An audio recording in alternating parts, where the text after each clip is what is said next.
দান সম্পর্কে অসংখ্য কথা বলেছেন। আল্লাহ রাব্বুল আলামিন বলেন, ওয়াসারিউ ইলা মাগফিরাতিম মির রাব্বিকুম ওয়া জান্নাতিন আরদুহাস সামাওয়াতু ওয়াল আরদ উইদ্দাত লিল মুত্তাকিন। আল্লাহ রাব্বুল আলামিন বলেন, তোমরা আল্লাহর ক্ষমা এবং সেই জান্নাতের দিকে দৌড়াও। আল্লাহ রাব্বুল আলামিন সুন্দর করে সূরাতুল আলে ইমরানের 132 এবং 33 নম্বর আয়াতে বলেন, তোমরা আল্লাহর ক্ষমার দিকে দৌড়াও। ওয়াসারিউ ইলা মাগফিরাতিম মির রাব্বিকুম। আল্লাহ রাব্বুল আলামিন বলেন, হে আমার বান্দারা, তোমরা তোমাদের রবের ক্ষমার দিকে দৌড়াও, প্রতিযোগিতামূলকভাবে দৌড়াও এবং সেই জান্নাতের দিকে দৌড়াও, যেই জান্নাতের প্রশস্ততা হবে আসমান এবং জমিনের ভিতরে যত জায়গা আছে এর চাইতেও বেশি। আল্লাহ রাব্বুল আলামিন এই জায়গা জান্নাতের প্রস্থের কথা বলেছেন। আমরা জানি কোন জিনিসের লম্বাটাকে বলা হয় দৈর্ঘ্য আর চওড়াটাকে বলা হয় প্রস্থ। আল্লাহ রাব্বুল আলামিন বললেন, সেই জান্নাতের দিকে দৌড়াও যেই জান্নাতের প্রস্থ হবে আসমান এবং জমিনের ভিতরে যত জায়গা আছে এর চাইতেও বেশি। আসমান আর জমিনের ভিতরে কত জায়গা আছে এইটা আপনার আমার মাথায়ও আসবে না। আল্লাহ পাক বলেন, সেই জান্নাতের দিকে দৌড়াও যেই জান্নাতের প্রশস্ততা হবে আসমান এবং জমিনের ভিতরে যত জায়গা আছে এর চাইতেও বেশি। এরপরের আয়াতে আল্লাহ রাব্বুল আলামিন বলেন, আমি এই জান্নাত তাদেরকে দেব। কাদেরকে? আল্লাহ রাব্বুল আলামিন বলেন, আল্লাযীনা ইউনফিকুনা ফিস সাররাই ওয়াদ দাররাই ওয়াল কাযিমিনাল গায়য। আল্লাহ রাব্বুল আলামিন বলেন, এই জান্নাত আমি তাদেরকে দেব, এক নম্বরে যারা আমার রাস্তায় সর্ব অবস্থায় দান করে। আল্লাহ রাব্বুল আলামিনের রাস্তায় যারা সর্ব অবস্থায় দান করে, আল্লাহ রাব্বুল আলামিন বলেন তাদের জন্য আমার ক্ষমা রয়েছে, আর রয়েছে এই আসমান এবং জমিনের ভিতরে যত জায়গা আছে এর চাইতেও বেশি প্রস্থ সহ জান্নাত। এই জান্নাত আল্লাহ রাব্বুল আলামিন একমাত্র তাদের জন্যই রেখেছেন যারা আল্লাহর রাস্তায় সর্ব অবস্থায় দান করে। এরপরে আল্লাহ রাব্বুল আলামিন বলেন, মাতালুল্লাযীনা ইউনফিকুনা আমওয়ালাহুম ফি সাবিলিল্লাহি কামাসালি হাববাতিন أنبتت 7 سنابل في كل سنبلة 100 حبة والله يضاعف لمن يشاء والله واسع عليم। আল্লাহ রাব্বুল আলামিন বলেন, যারা আল্লাহর রাস্তায় দান করে, ভালো করে বোঝেন, আল্লাহ রাব্বুল আলামিন বলেন যারা আমার রাস্তায় দান করে তাদের উদাহরণটা হচ্ছে একটা ধানের বীজের মতো। একটা ধানের বীজ যদি একটা মাটিতে পড়ে তাহলে ওই ধানের বীজ থেকে একটা চারা গজানোর সম্ভাবনা আছে কি নেই? আছে না? আল্লাহ রাব্বুল আলামিন বলেন দান জিনিসটা হচ্ছে একটা চারা গাছের মতো। ওই একটা ধানের চারা থেকে 7টা গাছ হয়, 7টা গাছে 7টা ধানের শীষ হয়। প্রত্যেকটা শীষে যদি 100টা করে ধান থাকে তাহলে ওই একটা গাছ থেকে আল্লাহ রাব্বুল আলামিন 700 ধান উৎপাদন করলেন।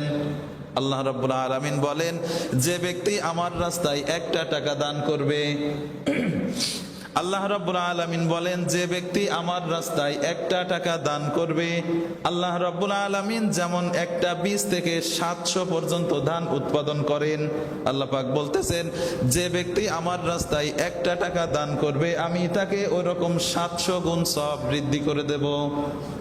সুবহানাল্লাহ বলতে পারলেন না?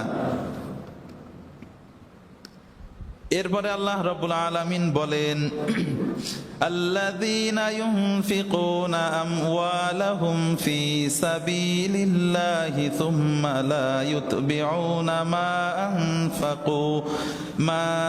أنفقوا منا ولا أذى لهم أجرهم عند ربهم ولا خوف عليهم ولا هم يحزنون। পরের আয়াতে আল্লাহ রাব্বুল আলামিন বলেন, কিন্তু যারা আল্লাহর রাস্তায় ধন সম্পদ ব্যয় করার পরে, আল্লাহর রাস্তায় দান করার পরে মানুষদেরকে খোটা দেয়, এরকম আল্লাহর বান্দা দুনিয়ায় আছে না নেই? দান করে কিন্তু পরক্ষণে যখন কোন রকম সমস্যা হয় তখন আবার ওই দানের খোটা দেয়। বিশ্বনবী সাল্লাল্লাহু আলাইহি ওয়াসাল্লাম এদের সম্পর্কে বলেছেন, যারা দান করার পরে খোটা দেয় অথবা দান করার পরে আবার ফিরিয়ে নেয়, এদের উদাহরণ হচ্ছে ওই কুকুরের মতন, যে কুকুরটা বমি করে, নিজে বমি করার পরে আবার ওই বমিটা খেয়ে ফেলে। বুঝতে পারলেন? কুকুরই নিজে বমি করলো, বমি করার পরে ওই বমিটা ওই কুকুর আবার নিজে খেয়ে ফেলতেছে। আল্লাহ নবী বললেন, যে ব্যক্তি দান করার পরে খোঁটা দেয় অথবা দান করার পরে ওই দানের জিনিসটা আবার ফেরত চায়, এই লোকটা হচ্ছে ওই কুকুরের মতো। এই জন্য আমরা আল্লাহ রাব্বুল আলামিনের খুশির জন্য একমাত্র দান করব। দান করব তো করব, ওই দান আর ফেরত নেওয়া যাবে না। বিশ্বনবী সাল্লাল্লাহু আলাইহি ওয়াসাল্লামের দরবারে হযরত ওমর রাদিয়াল্লাহু তাআলা আনহু এসে জিজ্ঞাসা করতেছেন, ইয়া রাসূলুল্লাহ, আমি একজন গরিব মানুষকে একটা ঘোড়া দান করেছিলাম। বুঝলেন?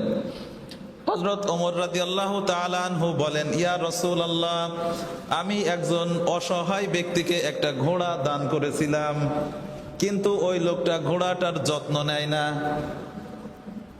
ঘোড়াটা আগের থেকে স্বাস্থ্য খারাপ হয়ে গেছে, হয়তো ওই লোকটা ঘোড়াটাকে বিক্রি করে দেবে।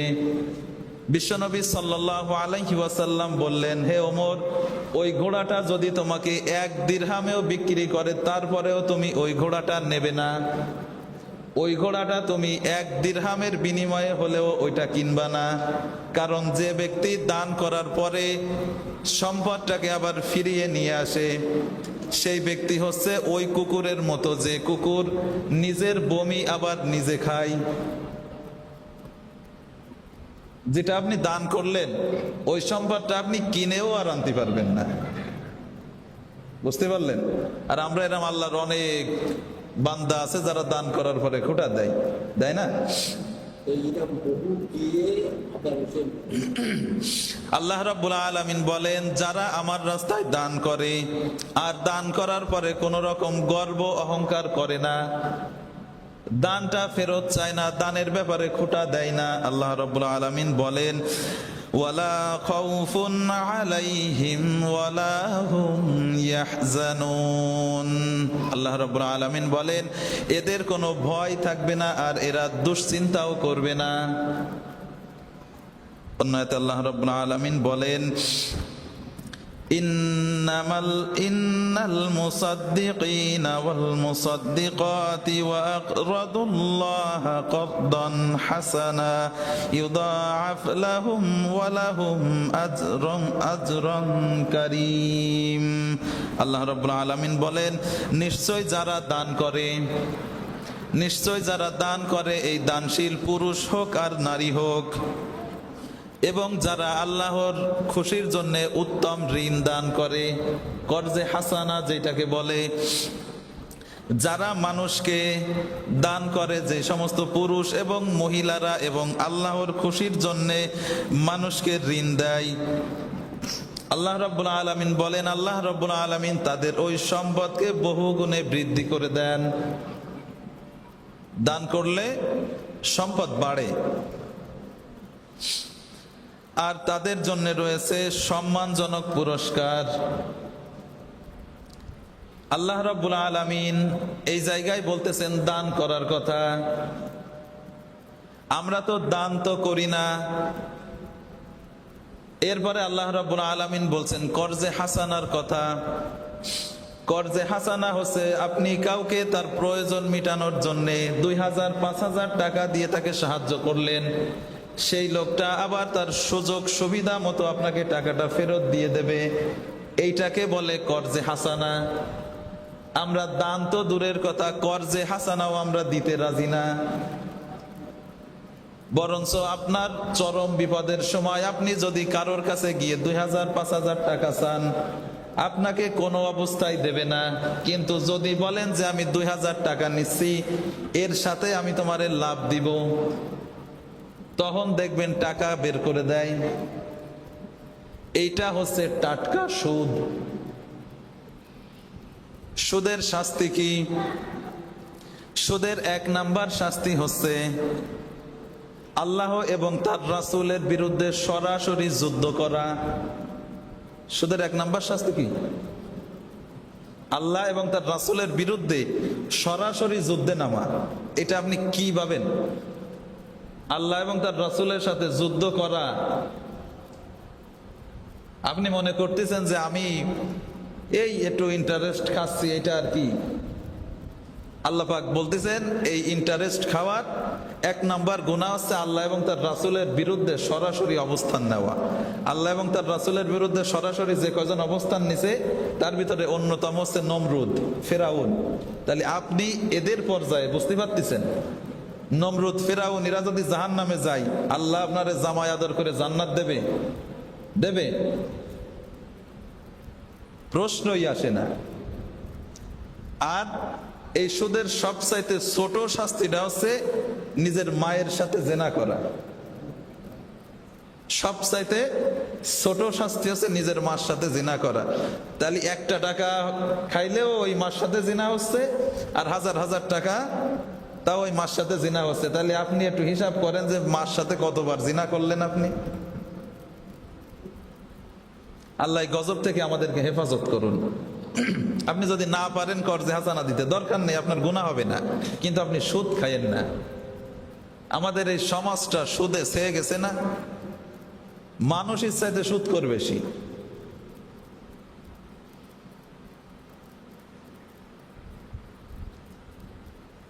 এই সুদের ভিতরে কোন রকম বরকত থাকে না। আর এই নিয়ে রাস্তাঘাটে আমরা মিটিং করতেও দেখি, বিচার ফয়সালা করতেও দেখি, দেখি কি না? দেখি না? একমত কি না আপনারা? হ্যাঁ না কিছু বলতো না? হ্যাঁ না কিছু বলবেন তো? এই সুদের বিচার হয় কি না? তাহলে এই সুদের ব্যাপারে আমাদের অবশ্যই পদক্ষেপ নেওয়া লাগবে। নিজেরাও খাবো না, অন্যদেরকে খাইতে দেব না। আপনি পারলেই মানুষকে কর্জে হাসানা দেন, না হলে দেওয়ার দরকার নেই। এই সুদের ভিতরে কোনো অবস্থায় জড়ানো যাবে না। সুদখোরের নামাজ রোজা কোনোটাই কবুল হবে না। নামাজ পড়তে পড়তে কপাল কেলাই ফেলালি কাজ হবে না। 1 ওয়াক্ত নামাজ আল্লাহর দরবারে পৌঁছাবে না।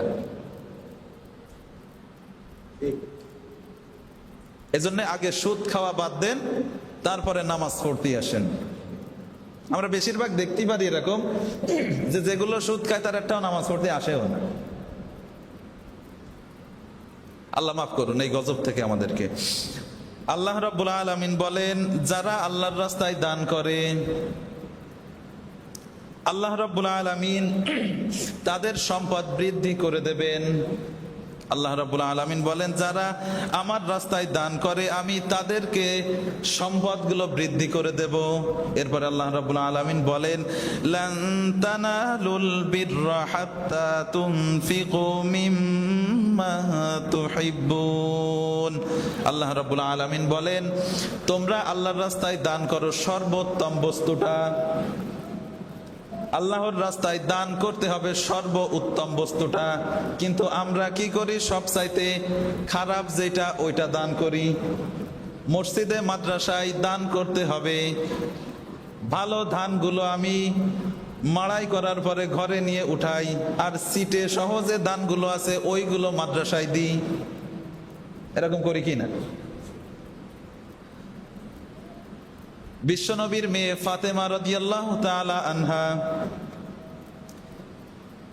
আমরা সকলেই জানি আল্লাহর নবী এবং তার সাহাবারা অনেক কষ্ট করেছেন।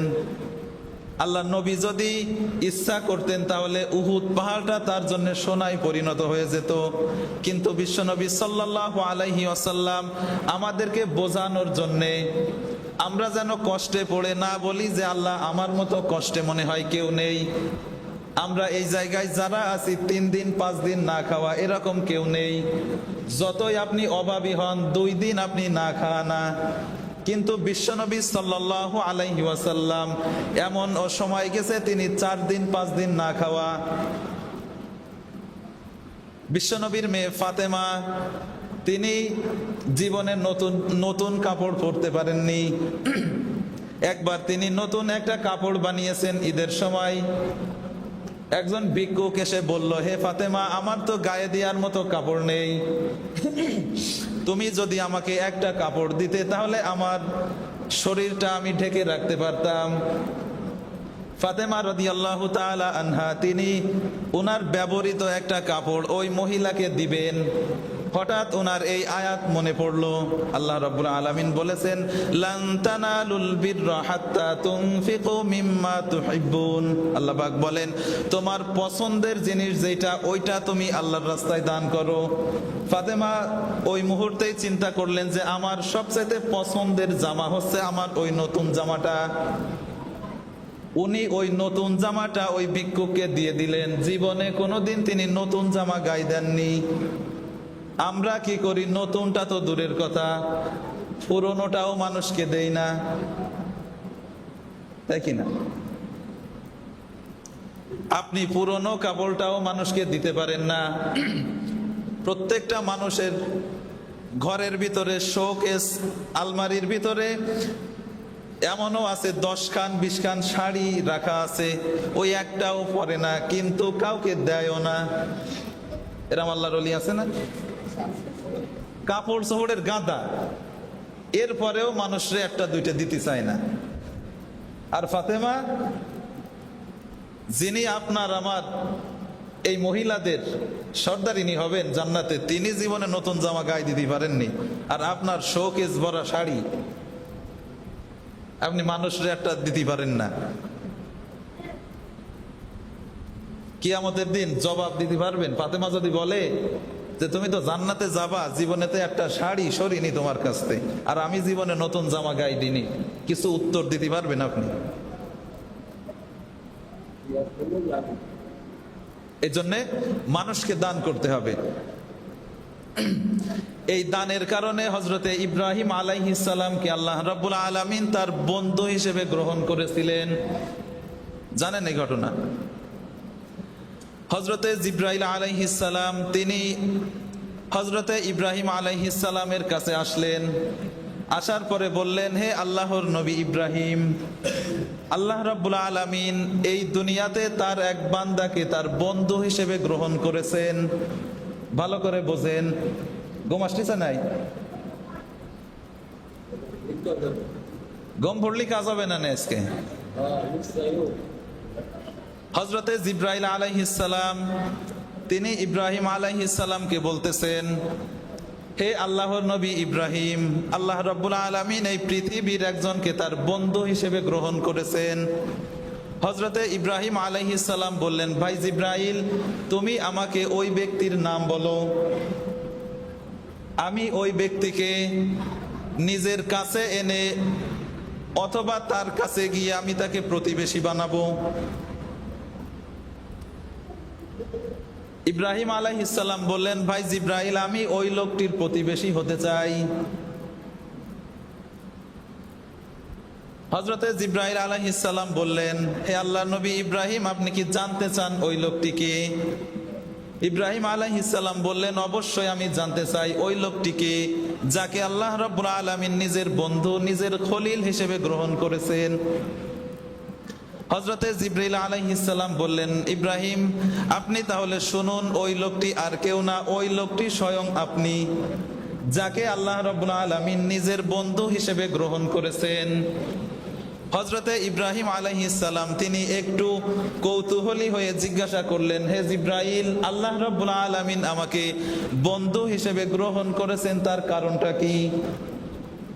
আল্লাহর বন্ধু হওয়া এটা কি যেমন তেমন ব্যাপার? যেমন তেমন ব্যাপার? ইব্রাহিম আলাইহিস সালাম তিনি জিজ্ঞাসা করলেন, ভাই জিব্রাইল, আমাকে বলো যে আল্লাহ পাক আমাকে কেন তার বন্ধু হিসেবে গ্রহণ করলেন? হযরতে জিবরিল আলাইহিস সালাম বললেন, হে আল্লাহর নবী ইব্রাহিম, আল্লাহ রাব্বুল আলামিন আপনাকে যেই কারণটার কারণে বন্ধু হিসেবে গ্রহণ করেছেন সেইটা হচ্ছে আপনি মানুষকে বেশি বেশি দান করেন, আর মানুষদের কাছ থেকে কিছু পাওয়ার আশা করেন না। মানুষকে আপনি বেশি বেশি খাওয়ান, বেশি বেশি দান করেন, এই জন্যে আল্লাহ রাব্বুল আলামিন আপনাকে বন্ধু হিসেবে গ্রহণ করেছেন। তাহলে আমরা যদি বেশি বেশি দান করি, তাহলে আল্লাহ পাক আমাদেরকে অন্তত বন্ধু হিসেবে গ্রহণ না করুন, অন্তত ভালো বান্দা হিসেবে তো গ্রহণ করবেন। দান করতে রাজি আছেন না আল্লাহর রাস্তায়?